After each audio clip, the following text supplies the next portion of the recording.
All right, we are now off to a rough start of Hippie and the Caveman episode 4. It's been like a year and a half and 4 episodes. But as always, for any new listeners, this is Jeff the Caveman and Alicia the Hippie. The Hippie. Uh-huh. Yes. So, this is an inaugural 4th episode, which is contradictory in terms, but I guess in its nature it'll always be inaugural because it's the only 4th episode. That's true. But we are now doing a template and a design, which I relished because it required spreadsheets and printouts and bolded font. And I bet you did. I loved it. So, Alicia and I, we've got a lot of people that started to like it. We've seen a lot of hits on the website, and so we're going to start giving you guys hopefully an attempt at a weekly show that has some sort of predictable-ish schedule, if you will. So, little loosey-goosey format. Yeah, so Alicia and I met and for about an hour, jammed that out, and we'll see how it goes. And then we'll start doing jingles. So I'm very much looking forward to. As a schoolgirl about these jingles. So that is our intro. That was cheer. Listen to me really quietly. That's our first section of our template of our inaugural fourth show. So first up is what we're going to start calling some sort of shout-outs. It's kind of generic, but we'll come up with something better. But I think our sub-bullet is the best part of it. It's to the forgotten, unappreciated, or the people that loved us a little bit better this week that we tend to forget. So, of course, ladies first for Alicia's shout-outs for the week. All right. Well, my first shout-out is to the guy at the liquor store last night who did a double take at my driver's license and then handed it back and said, "Congratulations on your genetics." Nice. Right? It's one of the creepiest compliments ever. No, it was great. My next shout out is to the fabulous guys at Liberty Toyota who put up with me crying multiple days in a row over the stress of buying a car and, didn't make fun of me one time. And I did not cry to try and get a better deal, but it worked because every time I cried, the price got a little bit lower. To explain, this was not like your car broke down and you were in a crisis. You chose to do this to yourself. Well, sure, but it was kind of necessary. But it's sad. It's sad that it had to happen. Yeah. You still had to cry. Yeah, it's stressful. I'd never bought a car by myself before. Aww. It was a big scary thing. So, but it's good. And then my last shout out is to Michael Haskins for referring me to a job that I didn't even have to audition for. I'm going to get to shoot a Western film tomorrow and play his wife. I'm pretty excited about that. So thank you very much, Michael Haskins. Those were good ones. All right, well, I will too do 3, I suppose. Maybe 4. You'll see why. First one goes to my buddy Roper. All tattoo guys have nicknames because all the names are probably like boring, like Steve and Nicholas. He goes by the name of Roper. He basically just put me through about 12 hours of misery and pain 3 days in a row. As far as I understand, you're not supposed to do that because it does hurt so much. But he's in town and he's moving, and so we crammed in a lot of work in a short amount of time. And I paid a man to put me in a lot of pain. I was a very unhappy camper come the 3rd day. So I bet. A little shout out to Roper for tolerating what I'm not artistic. Me giving him a pile of turd artistically and him turning into solid gold. What he did was amazing. So thank you, Roper. And actually, this one's tied in. The second shout out goes to a mom brought in like a bunch of her daughters or nieces or something into the tattoo shop, and they all have some sort of hand gesture they've done, like it spawned generations, I guess, and so they got this little hand gesture tattooed on their persons at some spot. Is it the bird? It's not the bird. It was a sweet story when I found out. At first I just thought it was weird. But this mom was like, she reminded me of my mom, like she's very down to earth and just so sweet and loving, and when I saw her, tattoo parlors aren't kind of places my mom hang out at. So this woman came in and I found out the story, and she came up, and my tattoo has a very military kind of honor thing to it, and she came up and just thanked me out of the blue. Like I was just sitting there, she came up and thanked me. So to that mom, whom I don't know your name and know nothing else about you, thank you for thanking me, I guess. That was really sweet of you to do that. I'm glad you're away and come into the scary back room. Yeah, nothing good ever happens in the back room. Exactly. a lot of screaming. And I'll actually just do 3 also. Thirdly, to a gentleman that's training me at the National Strength and Conditioning Academy. They're kind of the governing body of sports athletes and coaching and all that kind of physical fitness stuff. It's been a long while since I've done non-traditional bodybuilding, working out, and done athletic, sports-oriented college kind of training. I could probably on cue squeeze 1 or 2 of my butt cheeks right now to have them cramp. So he put me through the ringer the other day, and so thank you in a weird way. All my thank yous except the mom are thank you in a masochistic way. So I guess there's my thank yous. You like pain? Thanks for the pain, people. Much appreciated. So that's that segment. Actually, what we'll do to alleviate problems, and this is also where we pray to God we get sponsors or at least people to call in and plug their stuff. We could get actually, here's the time to do it. Anybody listening that wants to plug your stuff, you could call it an ad or sponsorship or whatever. Record it, email it to me. The email will be at the end of the show, so you have to stick around and listen to the whole show to get it. Record it, and this is where we plug it in at. Whether you're local or you're national, internet, or whatever, it's something. This is a place where you can record your little 10, 15-second ad, and we'll shove it in there for free. Never, ever in my life have I ever offered to shove it in there for free. So take advantage of it now. And on that note... All right, well, that's thanks to our sponsors, whoever that could have been. Our next segment is yet to be named, but pretty much a topic of something to do with timely news, events, current events, just anything and everything that happens. I'll kick us off and see how Alicia rolls with it, I guess. My first timely news is Justin Bieber turned 20 a day or 2 ago or whatever. Who gives a crap? Apparently that's news because all over the LA Times, the Huffington Post, and TMZ, that was one of the main headlines. Is that maybe they're D-bag turned 20? Maybe they're just amazed that he's made it this long. Did you see?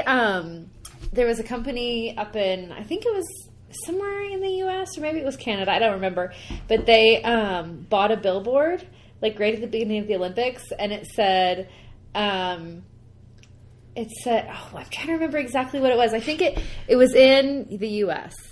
And it said, like, you know, hey, Canada, if we win, you have to take him back. Yes, I saw that. Or something like that. I thought it was awesome. Oh, that was the only reason I wanted Canada. Canada doesn't want him back. No, nobody does. No, the thing is that when we sent him to the U.S., for those of you that don't know, I'm a Canadian. Yes. I don't know. Anyway, when we sent him to you, he was like a sweet, innocent little church boy. Do you remember that? He was. The U.S. is the one that messed him up. He's not tough enough to take the U.S. existence and fend it off and be normal. That's my argument. So what you're saying is that the U.S. turns people into little brats. We have the capability of doing so. It's up to the meager and the weak to die off on their own. Although allegedly, like, didn't enough people sign a petition to try and take away his green card or whatever?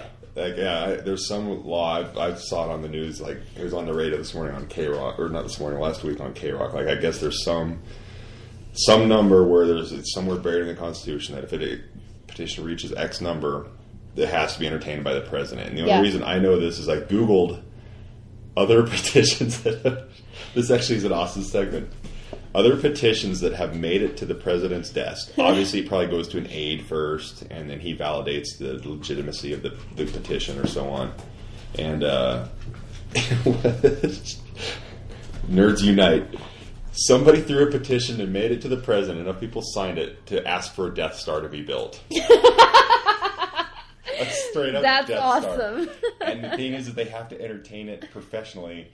And I wish I had the words here, but like the aide responded as if they're asking to build a 2-story, mini mall next door. Like he said, well, the cost effect, he actually had arguments as to why Death Star couldn't be built. How do you entertain that professionally? Like, they did. They said, well, it wouldn't be cost effective, and the amount of money it would cost to do this would negate the jobs created. I mean, he went on. That is so funny. So some aid, our taxes are paying for some aid, and to dare I say,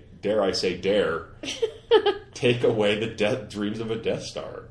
An almighty U.S. Death Star. They didn't have a flag. It'd have to have a U.S. flag on it. I wonder what the number is. Like, how many people do we need to get on board for certain petitions? That's interesting. Yeah, no, that's... I'm gonna get my hippies to unite. Yeah.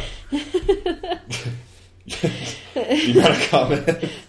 We're gonna get some flowers. Yeah, put on the flag. So, speaking of flag, I could segue into our other piece of news, unless you had one. No, go ahead. The driver of this train.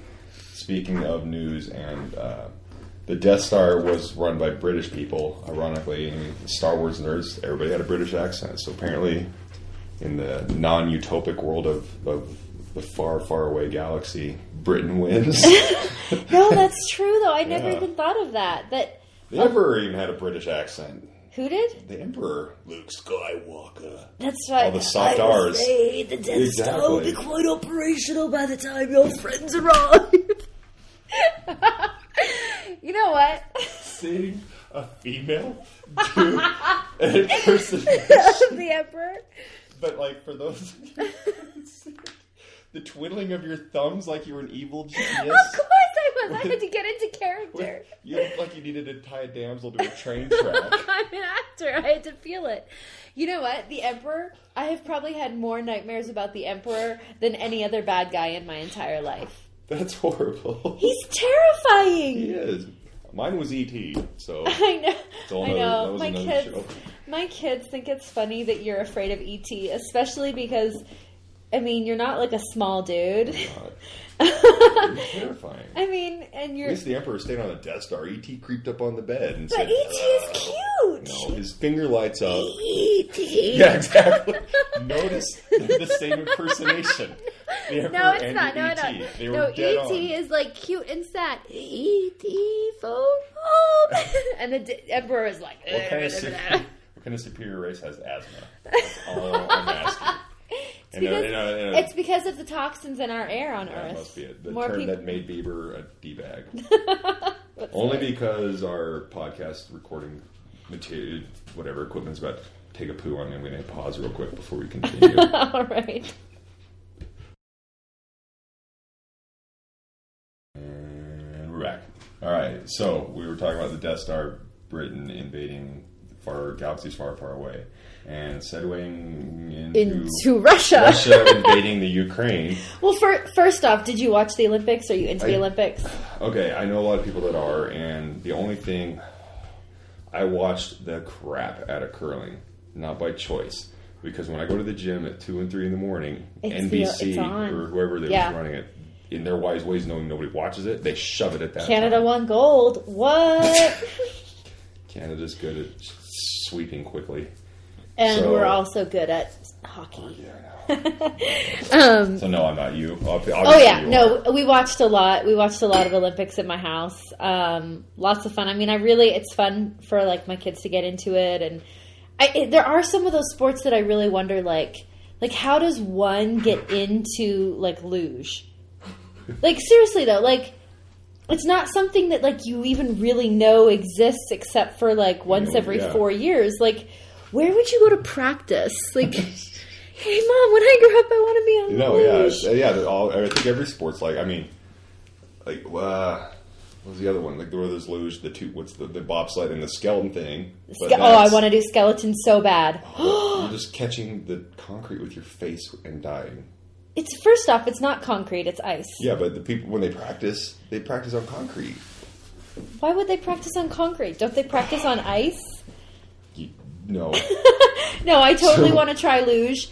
There was a few sports like that I'm like, where on earth did those come from? But it was the connection. Okay, so Olympics, Russia, fine. Everybody I heard was like, there's actually stuff all over the internet saying like it was run as one of the best Olympics. Like report, obviously there was all the shenanigans of people getting locked in their hotel, and toilets not flushing or whatever. But as far as like, I guess the after action review, like the athletes, which I guess was a lot of debauchery down in the Olympic Village. Oh, like it's like Rome. Oh, I bet. Which is awesome. Absolutely. Like I want to be an athlete just to hang out there.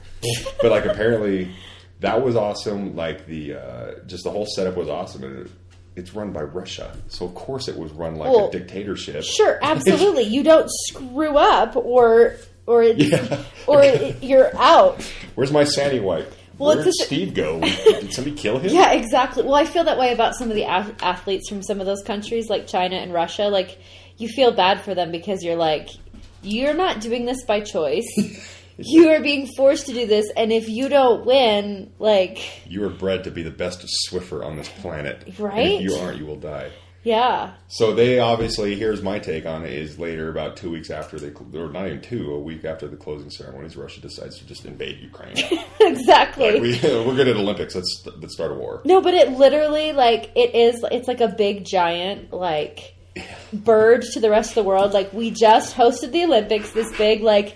peaceful union of all the countries, and like we're all the same and we're competing together in camaraderie, and the Olympics close and then they invade Ukraine. Yeah. Like, well, and like Allie and I were talking before we started recording, like on LA Times, a 90-0 vote in Russia's version of in their parliament or whatever. Yeah, exactly. Like, let's do this. When was the last time anything historically, not one guy, and you know there was probably one guy, one guy named like, what's a Russian name? I can't even think of Russian names. Sven.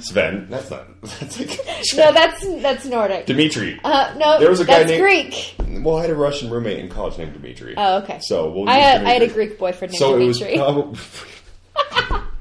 Oh, man. So it was probably 89-1, and Dimitri's like, no, I don't think we should do this. And you hear a gunshot, and Dimitri's holding his thigh. He's like, I take it back. Oh, the song's going to play. Pause.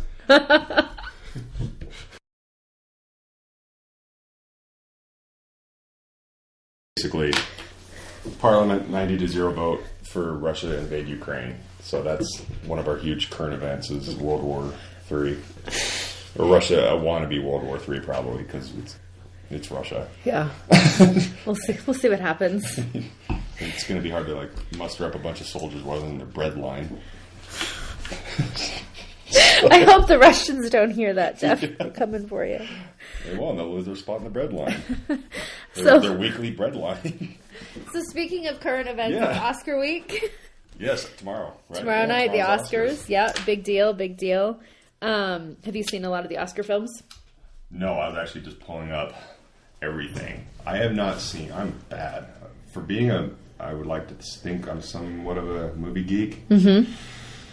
We're looking at Best Picture, the ones that matter. Okay, so basically, the minute we get some sort of design with a template, some sort of organization, a program, if you will, that's when all technology goes to crap. It's to keep you fluid. The universe does not want you to get too stuck. That actually needs to be part of our intro. Explain Hippie and the Caveman, because you'll see the common thread throughout this podcast of Hippie and the Caveman, and Alicia just pretty much nailed it clear on the head. I'm ready to have an aneurysm here. She's like, man, just go with the flow, man. Go with the flow. Cool. The universe is trying to teach you to let go of control. That's all. Therein lies Hippie and the Caveman at its core nature. Me, I lose my mind. But so we're talking about the nominations, and we're looking at the Oscar nominations, and I have not seen any of these. Are you serious? You haven't seen any of these? I have not seen. Oh my word! There's so many good ones on here. So with the Best Picture there, I haven't seen. I guess there's 3. No, there's 4 of the Best Pictures that I'm missing, but one of them I'm watching Nebraska tonight. I want that just because my parents live in Nebraska. No, but I think that American Hustle is going to walk away with Best Picture. I really do. I think it actually will be, just from what I've heard. It's gonna be 12 Years a Slave is a great movie, from what I understand. Oh, but you want to kill yourself afterwards. Literally, literally. Wants to watch that. It was absolutely amazing, but it was so intense. It does not let up at all for the entire time. I went to go see it with Kendra. You know Kendra, another actor, and we hadn't hung out in like a couple months, and we went and saw that movie. And when the movie was over, we like walked out of the theater, and we were like, so, how about that slavery? Yeah, that just happened. It was literally. Yeah. And did you see any of the kids reenacting the Oscar Best Picture ones? No, I'm so out of the loop this week. So there's some comedy group. They had like kids reenact the best. They did clips I did hear about this. Yeah. The clips from the Best Actor, whatever. And so there's this scene at the very end of 12 Years a Slave where he like comes back and he like he's been gone for 12 years. He comes back because the kids are grown. I'm sorry if you haven't seen the movie yet and I just ruined it for Spoilers. you. But anyway, so his wife, he's like, I'm so sorry I've been gone for so long. And his wife is like, there's nothing to apologize for. And so the kid's reenacting of the Oscars, that's all it is. This little kid comes in and he goes, I'm sorry I've been gone so long. And this little girl walks up and goes, there's nothing to apologize for. And then the little boy turns to the camera and goes, this is the only thing in the movie that the producers were comfortable having kids reenact. And it's true because it's literally, that was the only part in the entire movie that I wasn't crying. I cried for like 2.5 hours straight. That's why I don't think it'll win, because like if you think about the Academy, Homeboy, I think they have the whole year they can rent, or they get the 9 movies and they gotta give it a score of 1 to 9, or it's weird. It should be 1 to 10, but I think it's like 1 to 9. Something stupid. But anyway. After watching that, could you vote? Like, yeah, that was like you're not going to be the right mind frame to go. That was a great movie. That's exactly like it was a great movie, but I could not separate myself emotionally from it. So, 12 Years a Slave, but it was a great movie, but I don't think it's going to win. If I could vote, I would vote Wolf of Wall Street because it broke the movie record of F-bombs dropped in one movie. Yeah, but you haven't seen any of them. That's you don't why I'm even basing get to, it on completely you don't even get to have a vote. However, this speaks volumes in an inverse way. I'm looking through the best this, best that, and the one I can actually speak intelligently about, or at least have an opinion on. Take a guess what category. Like, there's everything from editing to stunts. Sounds. Not out of my wheelhouse. That's the hint. Best animated feature. I have seen all of those but 2.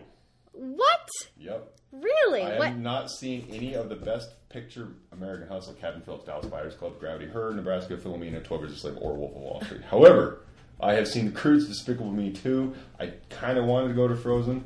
Oh, okay, so Frozen is so good. Frozen is really good. Frozen is amazing. Best Disney movie that has come out in a long time. Me and my kids know all the songs. But it doesn't have Minions.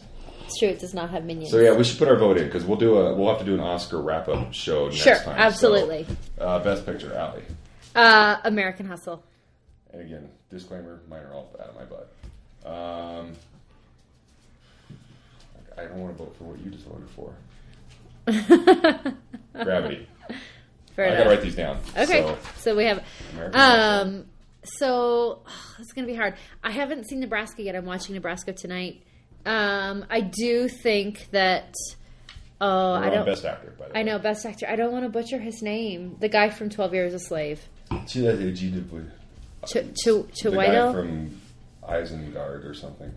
The 12 Years a Slave guy. Yeah. Oh man, such a good job. I am sick of Matthew McConaughey. He was so good in Dallas Buyers Club. I haven't seen any of these. So, however, I have a whole new respect for Christian Bale. Like, I hated him because of the Terminator 2 rant, but on K-Rock, my little go-to station I go to like a Bible, he actually, there's a DJ of the podcast you and I are listening to, Ralph Garman, Kevin Smith's little buddy in Hollywood Babylon, a podcast plug that I listen to religiously. He does an impersonation of Christian Bale. Like when he called, I assume you've heard the rant. Sure, I've heard the rant. If you guys hear like a panting, that's not me or Allie, that's my dog. Just wants attention. I think she just made it louder too. That was creepy.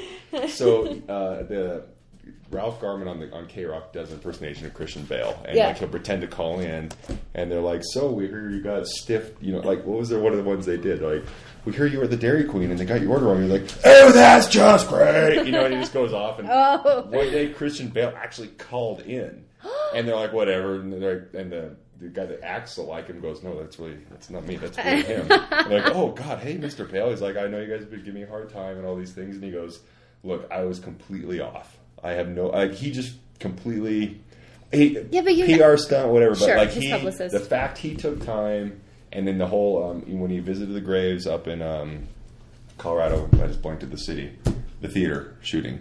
Like when he came, Aurora, again, you can probably spin some sort of PR stunt, or I mean, there could be an ulterior motive, but or the point is, let's assume maybe he's a good guy. Sure, and maybe there was other factors at play. He was having a bad day. He does have some rage issues. It's fine. It happens. Yeah, we all have them, and he just happened to get caught on No, tape. we don't all have them. Okay, between the two of us. So mine's Christian Bale because he deserves it. He was incredible in American Hustle, though. I gotta see. You know, of any of the ones that I can recommend that you need to see is definitely American Hustle. Her was really good too, but American Hustle for sure. Okay, so that's actor, actress. You know, the only one of those that I've seen is Amy Adams in American Hustle, and she was incredible. I'm sticking with, so we got you with Amy Adams. I'm going to just go with Gravity as a sweep. All right. We're not going to do all of them. We're not going to do all of them. Don't stop listening. We're not going to do all of them, but Jared Leto for Best Actor in a Supporting Role for Dallas Buyers Club has to win.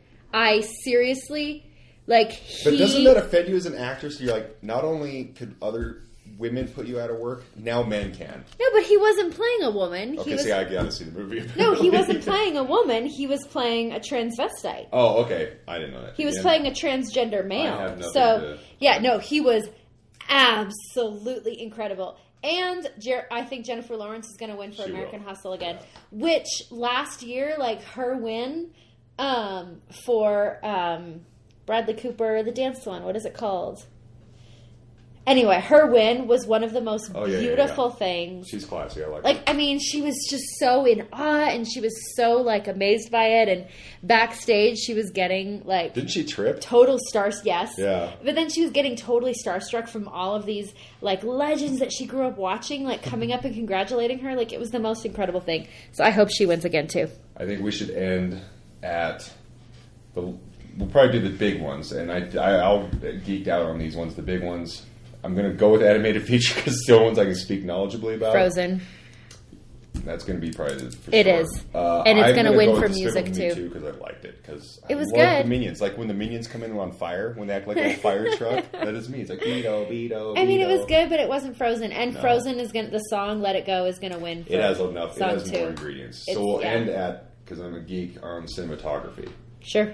Which, to me, the dead giveaway will be Gravity. Yeah, I haven't seen Gravity yet. Yeah, so that's our Oscar predictions. Segment. Yeah. I predict one nipple showage, one right butt cheek slip, and I'm sticking all the red carpet stuff. Oh, I've never seen nipple on the red carpet at the Oscars. Well, you will this year. But I will this year. You know what one of my favorite thing about awards shows is when the camera pans to someone who was nominated but didn't win, and they aren't ready to be on camera, and you can tell how pissed off they are. Tadoff Switler. She did that. Who?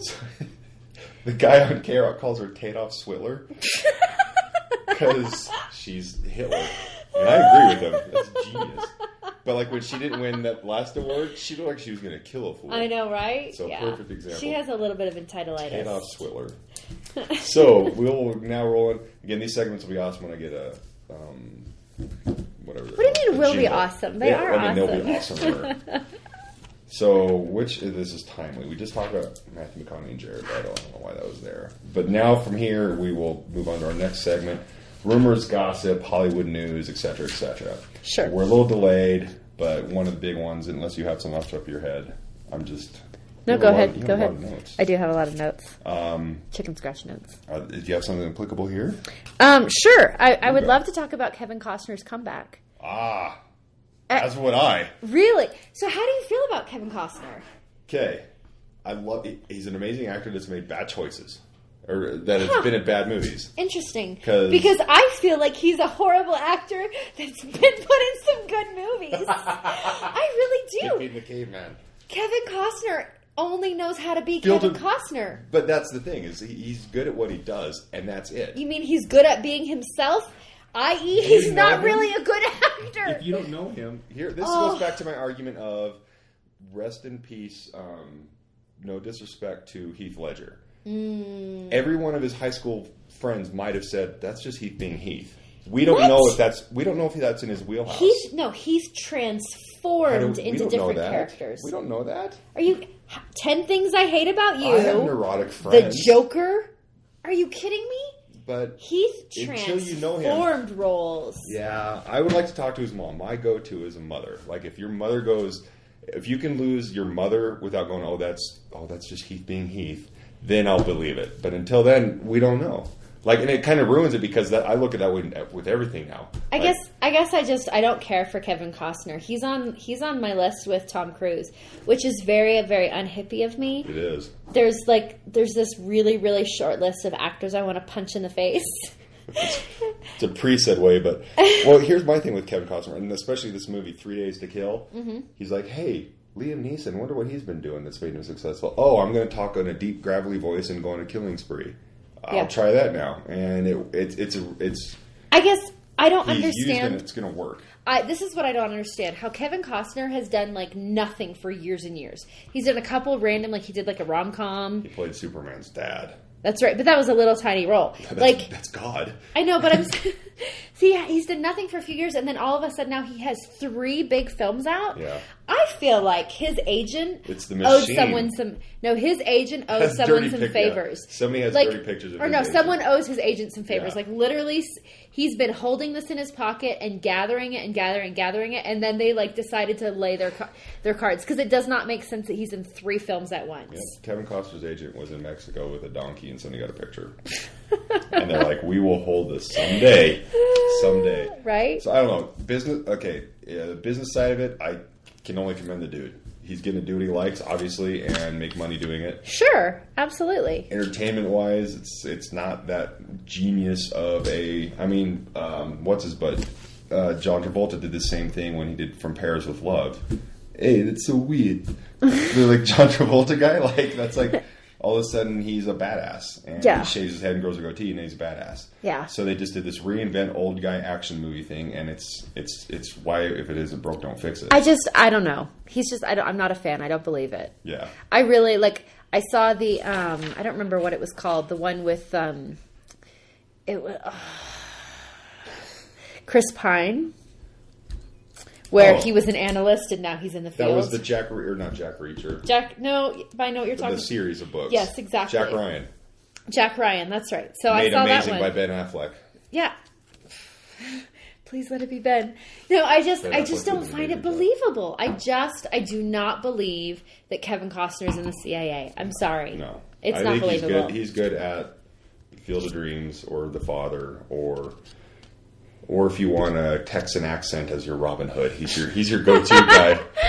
Oh hey, my word! Marion, my point exactly. Robin Hood, Prince of Thieves. He does not know how to do anything other than what he does. No. I'm sorry. Okay, moving on. That was pretty much all the news I had.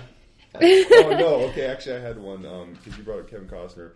So that brought up. I just attended a Comic-Con of sorts.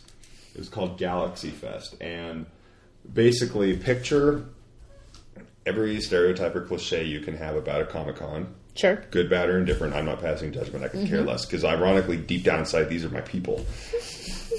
Thus, the following part of the story. I about kicked children, men, women, and handicapped people out of my way to make it to a panel discussion of the new and the old Star Wars. Like, I did everything possible to make it to this discussion, and it was heated. But basically, it's a bunch of your stereotypical aesthetic Star Wars geeks. And we're not judging, we're just stating facts. Yes. And a 6.5 foot tall, tattooed, muscular guy in a Baby Gap t-shirt. And we got arguing about the new Star Wars, the old Star Wars, the original, the remakes, and I mean, we got heated, and we got into like philosophical discussions as for the Force. Like, we went Buddha on what the Force means and how can you measure it.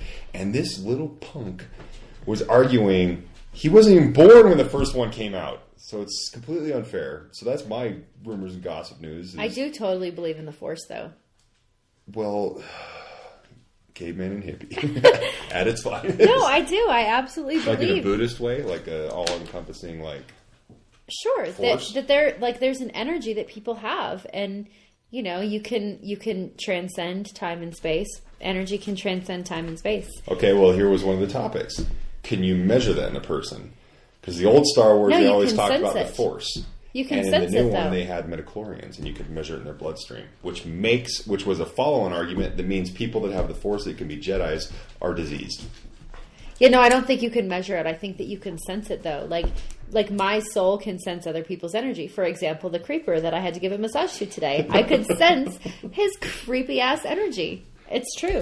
That's counter to your segment of Hippie of the Hug of the Day. I know, but my point is that when you are in touch with energy and you're in touch with the universe, you can sense things. I'm open for it. I'm not against it. I don't see it, but I'm not against it by any means. Huh. But I think actually George Lucas did base that on Buddhist beliefs, if I remember right. There's something. Sure, absolutely. Yeah, absolutely. We are pushing the 35-minute mark, so to keep people wanting to be part of this, we will narrow it down to our last two segments. Sure. Our, I think, soon to be favorite, especially after I get a jingle to them. The last two segments before we close this. The first one is called the Caveman Bitch Fest. Or the Caveman Smash. We're not really sure where that'll go, like Hulk Smash. And that'll be followed by the hippie optimism or the hippie hug of the day. That's right. So, my Caveman... I kind of like Caveman Smash. Because I like Smash, that'll too. go with the jingle I'm coming up with. Mm-hmm. My Caveman Smash of the week. I am doing everything to be... bare minimum, I would kill to pay my bills acting. Like, sure. Pay my, not struggle, rich and fame and all that. That's cool and cool, everything. But make a living doing what you love. Doing it, yeah. Sure. And not, budgeting for a candy bar. But apparently I found the guaranteed one. If I walked up to you and said, I have 100% guaranteed, but historically 100% guaranteed way to become rich and famous, would you go interested? Like, would you be very, very curious as to how to do that? I said, Alicia, I can think of 3 people that have done this and they're guaranteed rich and fame beyond their wildest dreams. Well, what does it entail? Because I wouldn't do it at all costs. Exactly. First off, I don't care about being rich at all. Correct, but I don't really they can care do about anything being they famous. want. As far as I look at rich and famous. But now they can pursue their dreams without concern for where the next. But there's issues that come with it, and there's so many people that are rich and famous that don't have, and this is obviously very hippie of me, but that don't have that transcendent love. Yeah. They're still looking, they're trying to fill the hole with something. Yeah, I agree. You have Justin Bieber and Miley Cyrus and I agree. all these people going off crazy, and so I actually don't really care about that. I don't think I would take it. Well, what would you have to sacrifice is my question. Here's the Caveman Smash for the week. Apparently, if you just make an F tape, you can be rich and famous. Oh, yeah. That is the guaranteed go-to, and it is, to me, the most offensive. Not in a judgmental sex tape thing. I could care less. Whatever. Knock yourself out. That's cool. Well, the thing is... But the fact that these people, the Kardashians... Let's look at what she did. She is rich and famous beyond her dreams. She can have anything and everything for her kids, her family, and every generation after. Because she did a nasty porno. Well, but the thing is that people have to want to watch your sex tape. I agree. Like Screech, for example, Dustin Diamond. But he probably was making more money than you and I combined. Yeah, but while he was going bankrupt and struggling, he leaked a sex tape, trying to create a comeback, and no one cared because nobody wants to see Screech doing the dirty. I beg to differ. I'm sure there's a lot of people I got to see this. So, and in all, this is the thing as far as the Kardashians go. I do find it to be a little bit disgusting. I find that their lifestyle and the way they spend money and all that, it kind of rubs against me. However, they have created a brand and they are very, very good at what they do. Business-wise, yes. I'll give them that. Sure. But it sucks that the seed, yes. the one thing You just said seed. And you said leaked. So it cancels it out. So that's my Caveman Smash of the week. Who would I like to punch in the face? I guess us as consumers for watching that and making her rich and famous. Well, I've actually never watched the Kardashian sex I meant tape. us collectively. Americans. You're just revealing something. No, when it first... Oh, I'm God, sorry, this Jeff's just mom. dated it. This just dated it. I remember when it was floating on MySpace as a pop-up ad. Yeah, so sure, for that's sure. Actually... Yeah. Well... So, I think we should always go in that order. The Caveman Smash of the day or the week will always be something negative and angry. And it's not very which will lead us into the hippie hug of the day. Which we can wrap it up with a nice little bow. Well, but this is the thing. It's this week it's not. It's very applicable though, because this is the thing. have you heard of the rice experiment about the positive words and the positive thoughts or whatever? No. So this is actually, it's very scientific. This guy is a researcher. He has like years and years and years of documented research of the power of positive words. And he has, the experiment is basically 2 containers of rice. And one he writes, I hate you on. And the other container of rice he writes, I love you on. And they have a lid on them. And every day he touches the container of rice that says, I hate you. And he says, I hate you to the container of rice. And he touches the container of rice that says, I love you. And he says, I love you. And over time, the container of rice that says, I hate you, and that he says, I hate you too, it gets moldy and black and disgusting. And the container of rice that he says, I love you to, it does start to ferment, but it actually has a sweet smell. This is science, Jeff. I'm not messing with you. This is science. I know, that's why I'm torn, is I value science, but now I'm losing you should respect check it out. for science. You know what? You need to do the experiment yourself. You totally do. This is the thing. Our words have power. You have to put things out into the universe that you want to happen. And I'll wrap it up with my brief example. Took my kids to P.F. Chang's for dinner to celebrate my birthday. I didn't want to go to P.F. Chang's. Happy birthday to your face. Oh, thank you. I wanted to go somewhere else, but the only place we could all agree on was P.F. Chang's. I've worked as a waitress before. Historically, like, people come in with kids and they think, oh, they're going to tip poorly or whatever, that sort of thing. It's a very standard feeling in the service industry that people with kids don't tip as well. My waiter was a dick, okay? He barely checked on us. He, like, wouldn't even look at me in the eye. He literally would come over to the table and I would ask him for something and he would, like, nod his head and walk away. And I know why he was doing that, because he assumed 1 woman, 3 kids, they're not going to tip very well. Me and my kids, actually, I ordered, like, 3 things. We all split it. He wanted to pay more attention to, like, the 4 adults that are ordering 4 meals and a bottle of wine and all that sort of stuff. You know what I did to homeboy there? Gave him a big-ass tip. Because... my point, you put good things out into the universe. You know what? Maybe the next person that comes in, he's going to treat them better because I put the good stuff out. That's not like, oh, woe me, I gave an awesome tip. Yeah. That's not the point of that. The point of it is that your decisions and your choices have power. You need to think more positively. Oh. You gotta put some positive words out there. You're a better person than me, because I would have left him a handful of something. It would not have been change or any sort of monetary value. Oh my God! So, as always, we'll we have tons of notes. We've got a template now. We've got a better outline for you guys. We'll have to wrap it up so we keep your interest after the 40-minute mark, and we'll close every show with kind of our little personal our personal little what up section. Nothing too extensive, but just this is our chance to kind of when it really boils down to it, Alicia and I think we do actually have a common ground in that really we ultimately do love acting and working in movies. Yep. in any sort of role, whether it's literally a role in front of the camera or even behind the camera. So sure. Yep. Ultimately, a lot of times we're working on stuff, we're doing the struggling actor thing, and basically I guess I'll start out with the thing I am plugging right now is it's a Western that I started as an actor, and then I ended up, just because I'm a power-hungry control freak, ended up helping executive produce with the director. We're now kicking off. Most people crowdfund, Kickstarter, or Indiegogo prior to the fact, and we pride ourselves on the fact that we made this out of pocket, and it was miserable and painful and everything, and a lot of people did credit cards and the whole 9 yards, but we already made it. We're going to start crowdfunding to get it to festivals. So we're doing the exact opposite. Brilliant. Pretty much everything I've ever seen done. Sure. So it's done. We actually sat down in studios. We didn't do little home videos to start the crowdfunding thing. It's called Parallax.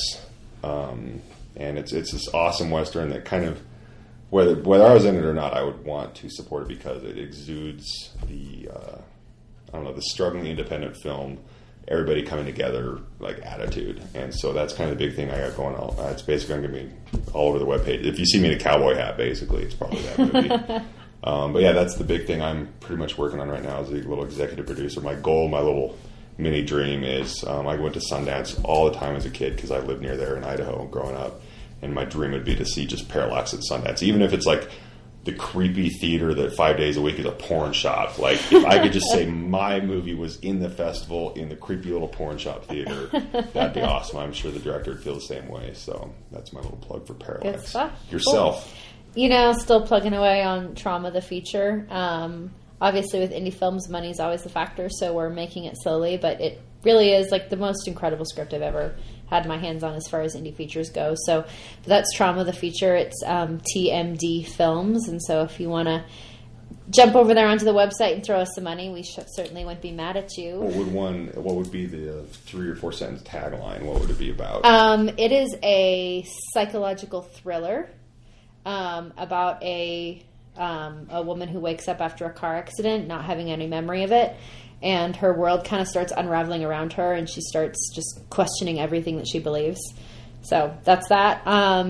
Another little film that I was in is kind of making the festival circuit right now. It's called Charlie Hatch. And so, you can check that out at festivals and all that. And then, of course, I'm shooting a Western tomorrow, but I actually don't know what the name of it is. It's okay. We're just shooting it tomorrow, so... Also, that's also the nature of theater versus film. Like, what's my line? Line. Say it. Stop hitting record. Learn your next line. So. Oh, don't say that. Oh, yeah. I'll give away a lot of painful secrets. And then here's where we wrap it up with is where to get a hold of all this crap. The biggest thing I'm actually giddy as a schoolgirl about is we started a Twitter thing, which I think will be kind of fun once Sally and I start working on it. Twitter, it's Hippie and the Caveman. If you do the @ thing, you can do the search for Hippie and the Caveman, or if you do the little @ symbol, it's Hippie in the letter N, Caveman, because the other one was taken, believe it or not. So Hippie and Caveman. You can see our caveman or hippie-esque thoughts of the moment, which are obviously extremely diverse and not well-rounded.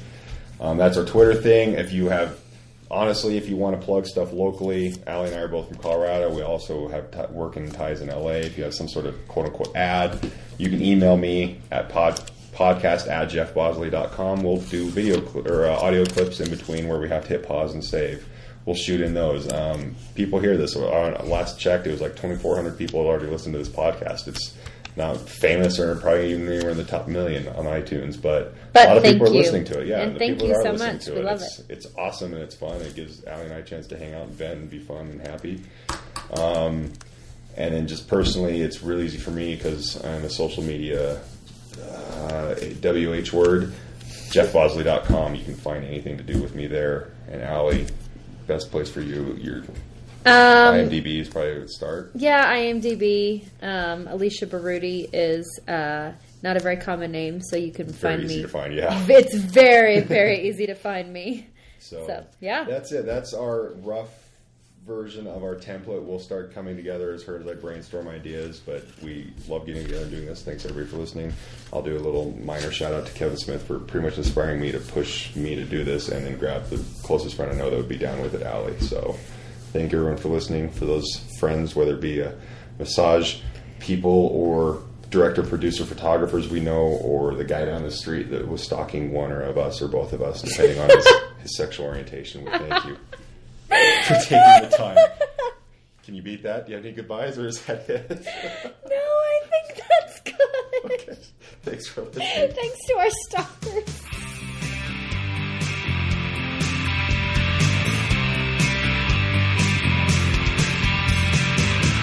You don't have to pretend to